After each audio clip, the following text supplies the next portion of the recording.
Hello and welcome to this short video where we're going to look at overcoming clients' objections. So we're logging into the system once again. Now, the basic principles of effective cash management are obvious and are very, very difficult to disagree with. And those principles are maximise the rate of interest that you earn, protect your money with the Financial Services Compensation Scheme, only retain the amount of money that you need for the next 12 months on instant access, and build a portfolio of fixed term deposit accounts with the rest. Now, all of that makes absolute sense because that's what you're going to get maximum value from. But we all tend to build this affinity and this loyalty with our existing bank and building society. So if a client has some objections, and the first thing that you might do is actually show them where their existing bank or building society performs. So you can go into the product table, click on the top of any of the columns there, and then you can search down for the bank or building society that your client is currently with.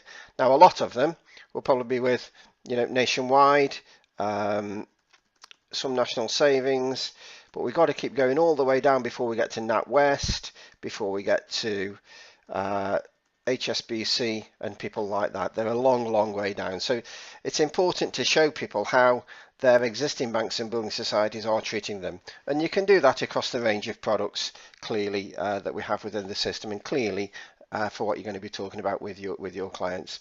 It's also about disturbing them around making sure that they're protected, for the next round should there be another kind of banking crisis. You could even go in to create a new customer and show them how easy it is to spread the money. So let's just create a new client here, and let's go in and have a look at the portfolio that we can build there. And the point here is if you manage your money effectively, it becomes easier to manage than by leaving it in a bank or building society spread around the various accounts that the client might have with those people. But if let's just do a quick £185,000 portfolio, client wants 30,000 on instant access, 55,000 over 1 year, and then 50,000 over 2 and 3 years.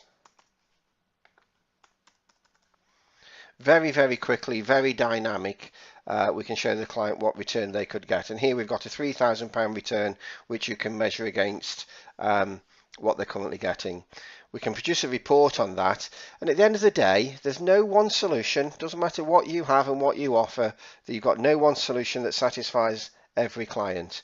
And it's exactly the same with cash. Just because your client might not respond initially, in 6 months time or 12 months time, you can go back to them, and with this particular portfolio, with the report in hand, got the download there, we can look at, look, if it's 6 months ago, you've currently lost £1,500, Mr. or Mrs. Client. How much would you like to lose over the next 6 months? Similarly, if it's 12 months, £3,000. The aim is always to get the balance between cash and investments in hand, but the best solution for your clients is always whatever investment solution you have, together with maximizing the value of cash. So I hope you found that useful. If you want any further conversations or any more information, then please don't hesitate to contact us. So thank you very much for listening.